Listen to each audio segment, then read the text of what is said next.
오늘 우리가 읽은 말씀 중에 특별히 1절 말씀을 우리가 좀 더 이렇게 구체적으로 묵상하기를 원합니다. 오늘 1절에 보게 되면 형제들아 사람이 만일 무슨 범죄한 일이 드러나거든 신령한 너희는 온유한 심령으로 그러한 자들을 바로 잡아야 된다, 이렇게 말씀하여 주고 계십니다. 사람이 무슨 범죄한 일이 드러나거든, 이러한 이 말씀을 좀 더 풀면은 이러한 말씀이 됩니다. 어제 우리가 나누었던 말씀 중에 우리가 육체의 소욕과 성령이 거스른다라는 말씀을 나누었죠. 그리고 성령이 육체와 거스리고 대적하여 서로가 원하는 일들을 하지 못하게 한다, 이러한 것을 영적 싸움이라고 어제 말씀을 나누었습니다.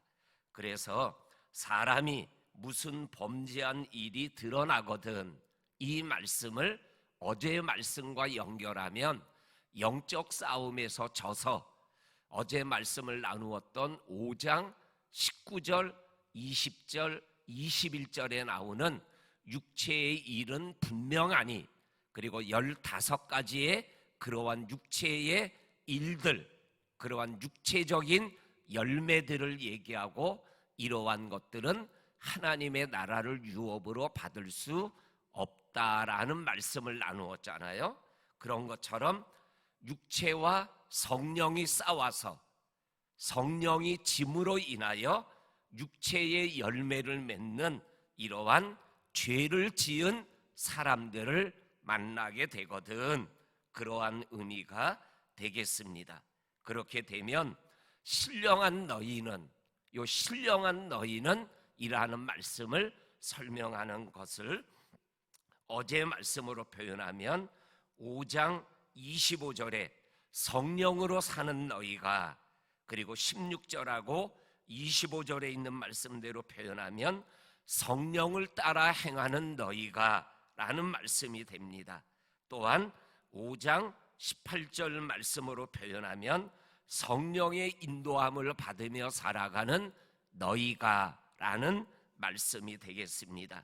신령한 너희라는 말씀은 성령을 따라서 생활하는 너희들이, 다시 말하면 영적 싸움에서 육체를 이기고 성령의 인도함을 따라서 생활해 나가는 너희들은 그러한 죄를 범한 사람을 보고 지나치는 것이 아니라 그러한 자들을 바로잡고, 그리고 그들을 온유한 심령으로 이끌어 가야 된다라고 말씀하고 계십니다. 여기에 나오는 온유한 심령, 이 온유라는 것은 어제 우리가 나누었던 5장 22절하고 23절에 나오는 성령의 열매 9가지 중에 8번째 열매가 온유라는 열매잖아요. 그래서 오늘 이 1절 말씀은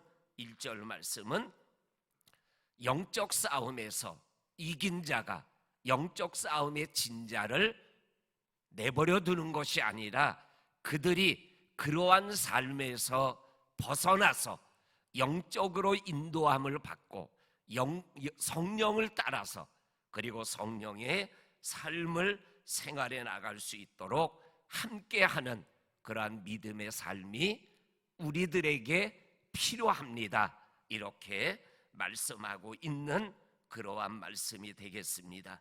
그리고 1절 끝부분에 너 자신을 살펴보아 너도 시험을 받을까 두려워하고 조심하며 믿음의 길을 걸어가야 된다라고 분명하게 말씀하고 계십니다.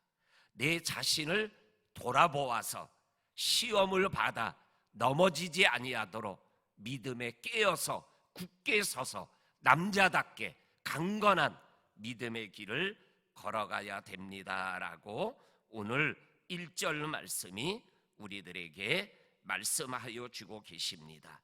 그리고 이 1절 말씀과 연결된 말씀이 오늘 우리가 잘 아는 7절과 8절, 9절에 있는 말씀이 1절과 연결되어 있는 말씀인 것을 보게 되어집니다. 7절입니다. 스스로 속이지 말아라.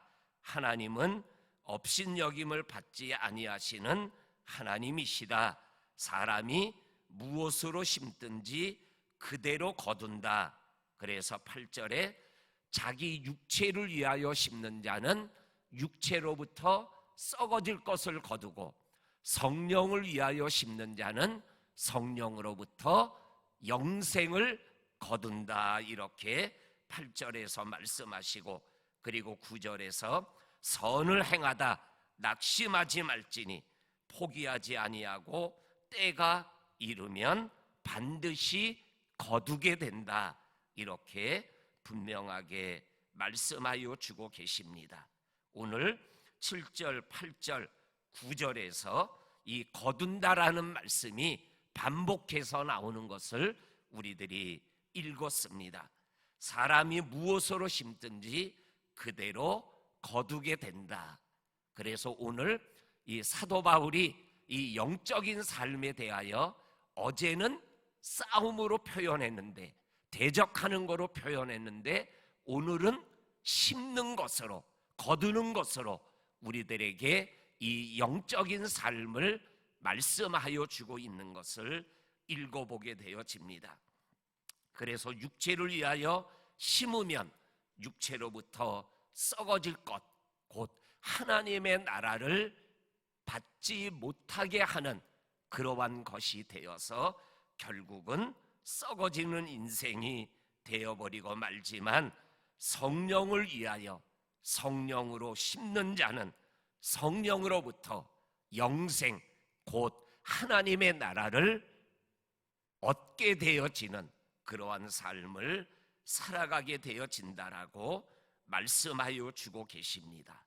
심고 거두는 삶은 오늘 9절에서 선을 행하는 삶, 요 선을 행한다라는 것은 성령을 위하여 성령을 따라 심고 생활해 나가는 그러한 삶을 말씀하고 있는 것입니다. 그리고 이 선을 행하는 삶, 심고 거두는 삶에는 반드시 뭐예요? 위기가 오고 어려움이 찾아올 수 있다. 그러니까 낙심하거나 포기하지 말아라. 그리고 시간이 좀 걸린다. 시간이 걸리니까는 시간 앞에서 인내하며 참으며 좀 더 견디어 나가다 보면 때가 되고, 그리고 반드시 거두어지는 때가 오게 된다. 이렇게 오늘 성경은 말씀하여 주고 계십니다. 우리 사랑하는 성도님들, 오늘 사람이 무엇으로 심든지 심은 대로 거두는데, 나는 무엇을 심고 무엇을 걷는 인생인가라는 것을 오늘 이 말씀이 우리들에게 말씀하여 주고 있는 이 말씀 앞에서 오늘도 내가 성령을 위하여 성령으로부터 성령을 심게 되면 영생을 거둔다라는 이 특별한 말씀을 마음에 새기고 오늘 하루길을 또 달려갈 수 있는 저와 성도님들이 될 수 있기를 주의 이름으로 간절히 축원합니다. 아멘. 그리고 마지막으로 오늘 2절과 5절에 보게 되면 이렇게 반대된다라고 생각되어지는 말씀을 읽어보게 되어집니다. 2절에 보면 너희가 짐을 서로 지라, 그리하면 그리스도의 법을 성취하리라. 그런데 5절에 가서는 각각 자기의 짐을 질 것이라, 이렇게 말씀하여 주고 계십니다. 오늘 우리가 짐을 서로 지는 삶을 하나님이 우리에게 원하십니다. 그러나 나의 짐은 내가 지고 갈 수 있는 그러한 자세가 필요하다라는 것을 오늘 우리들에게 말씀하여 주고 계십니다. 이 말씀 2절과 5절 말씀을 묵상하다가 군대 생활이 생각이 났어요. 군대 생활할 때 야간 행군을 하게 됩니다. 한 달 동안 목적지를 향하여 밤에만 행군하는 거예요. 낮에는 좀 쉬고 또한 준비를 하다가 밤에 20km 완전 군장을 하고 그 저녁 먹고 조금 어두컴컴해지게 되면 야간 행군을 하게 되어지는데, 이 행군하는 게 굉장히 힘들어하는 전우들이 있어요. 그러면 행군을 하다가 그 전우가 힘들어하는 그 20km를 몇 명의 전우들이 나누어서 짐을 지고, 그리고 총도 대신 지고 20km 그 무게보다 더 무거운 짐을 지고 행군하는 그러한 모습들을 매년마다 보게 되어집니다. 내 짐은 내가 지고 가는 거죠. 그런데 내 짐을 힘이 겨워서 비틀거리고 앞을 향하여 한 걸음 한 걸음 나가기가 버거워하는 사람들이 있죠. 그때 그 사람의 짐을 나누어 지고 가게 되면 끝까지 모두가 완주하게 되어지는 거죠. 오늘도 우리가 인생을 살아가며 내 몫에 태인 십자가가 있습니다. 그 십자가를 내가 지고 가는 거죠. 그런데 그 내 몫에 태인 십자가가 버거워하는 식구들이 계시죠. 그때 그의 십자가를 같이 지고 가는 그러한 믿음의 삶을 살아가게 되면 나도 살고 너도 사는 이러한 기적을 경험하며 살아가는 축복을 누리게 될 줄로 믿습니다. 오늘 우리가 나누는 이 말씀이 생명의 말씀이 되어서 믿음길 가는데 서로에게 축복이 되는 말씀이 되기를 주의 이름으로 간절히 축원합니다. 아멘. 하나님 아버지, 오늘 우리가 함께 말씀을 나누었습니다. 사람이 만일 무슨 범죄한 일이 드러나가든 신령한 너희는 온유한 심령으로 그러한 자를 바로 잡아야 된다라고 말씀하면서 짐을 서로 질 수 있는 그러한 믿음의 삶을 생활해 나가며 내 몫에 태인 내 십자가를 지고 갈 수 있는 그러한 믿음의 사람들로 세워지게 하여 주옵소서. 아버지 하나님, 오늘 이 영적인 삶을 심은 대로 거두는 것이라고 분명하게 말씀하여 주셨사오니 성령을 위하여 심는 자는 성령으로부터 영생을 거두니 낙심하지 않고 포기하지 아니하고 끝까지 걸어가다 되면 때가 되어 반드시 거두는 그날이 옴을 기억하며 믿음길 끝까지 달려가는 우리들 모두 되게 하여 주옵소서. 예수님의 이름으로 기도하옵나이다. 아멘.